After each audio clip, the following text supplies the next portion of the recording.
Throughout history, many remarkable women have left an indelible mark on the world, including those who dedicated their lives to the arts and philanthropy. From Spain to Scotland, Romania to France, and Russia to Austria, these women played an important role in shaping the cultural and social landscape of Europe. Though they lived in different times and places, they shared a common passion for education, the arts, and charitable causes. Through their efforts, they left a lasting legacy of kindness and compassion, inspiring and influencing generations to come. The Tudors Dynasty Podcast. Step into the fascinating world of Maria of Austria, a woman whose life was full of intrigue, power, and family ties that spanned two of Europe's most prominent dynasties. Born to Charles V, Holy Roman Emperor and King of Spain, and Isabella of Portugal in Madrid on the 21st of June, 1528, Maria was no ordinary royal. Growing up in Spain with her siblings Philip and Joanna, Maria's life would take a dramatic turn when she married her first cousin, Archduke Maximilian of Austria, at age 20. Maria and Maximilian's union would be marked by power struggles, political maneuvers, and a staggering 16 children, though only about half survived to adulthood. Between 1548 and 1551, the couple acted as regents in Spain during her father's and brother's absence. In 1552, they left for Vienna to live at the court of Maximilian's father, who became Holy Roman Emperor in 1556, after her father, Charles, abdicated the throne in favor of his younger brother, Ferdinand. But Maria's ambitions didn't stop there. She served as regent of Spain from 1558 to 61, when her brother, now King Philip II of Spain, was absent. In 1564, Maximilian succeeded his father as Holy Roman Emperor, and Maria was now Holy Roman Empress, Queen Consort of Bohemia and Hungary. After her husband's death in 1576, Maria remained at court for 6 years and wielded her influence to guide her sons. A devout Catholic, Maria's faith played a significant role in her life. In 1582, she returned to Spain, seeking to live in a country without heretics. She moved to a convent in Madrid, where she spent the remainder of her life until her death on the 26th of February, 1603, at the age of 74. At the time of her passing, 5 of her children were still living, a testament to the strength and endurance of a woman who navigated the complex world of European royalty with grace, tenacity, and unwavering devotion to her family and faith. Isabella, Duchess of Lorraine, was an exceptional woman who led a fascinating life. Born in 1400 to Charles II, Duke of Lorraine, and Margaret of the Palatinate, she was their eldest daughter and heir apparent following the death of her brothers. Isabella received a first-rate education and was renowned for her quick wit and ability to make tough decisions in difficult situations.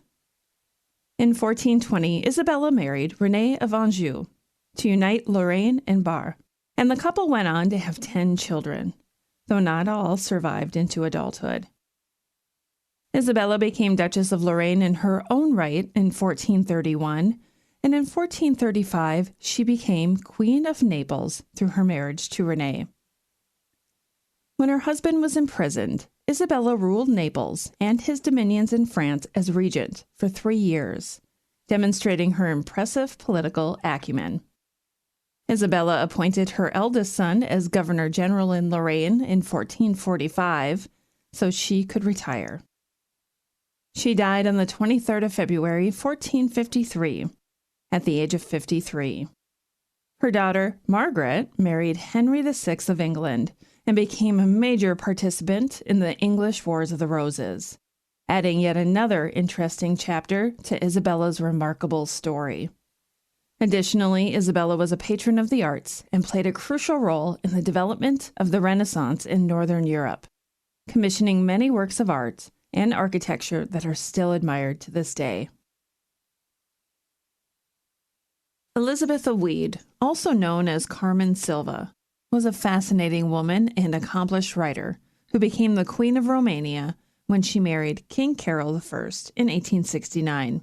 Here's an interesting story about her.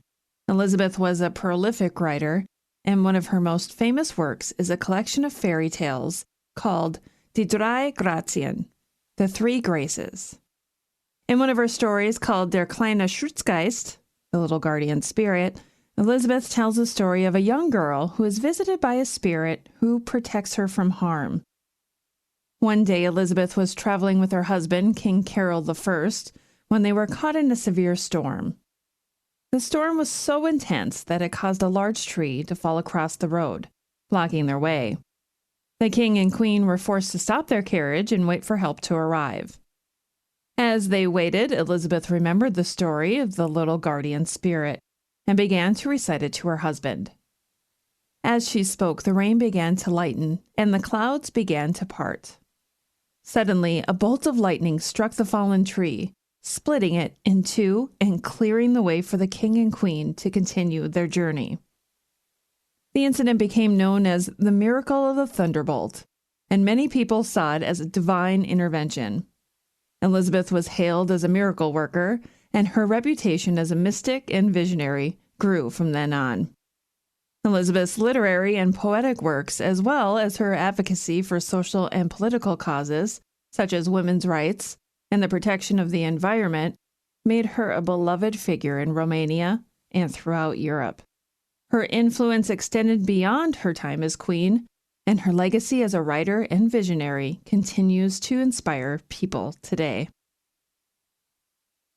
On a day much like this, in the year 1188, Blanche of Castile took her first breath. Born to Alfonso VIII of Castile and Eleanor of England, Blanche was destined for greatness from the start. Her life took a dramatic turn when her grandmother, Eleanor of Aquitaine, intervened in her sister's betrothal to Louis, son of the King of France. Instead, she handpicked Blanche as the perfect match for the young prince. In early 1200, Blanche set out for France. She married Louis in a lavish ceremony in May. Although they were barely teenagers, they soon became parents to 13 children. However, the marriage remained unconsummated for a few years due to their young age. It wasn't until 1205 that their first child was born, marking the beginning of their journey as a family. Tragedy struck in 1223 when the King of France passed away, and Louis became the new monarch.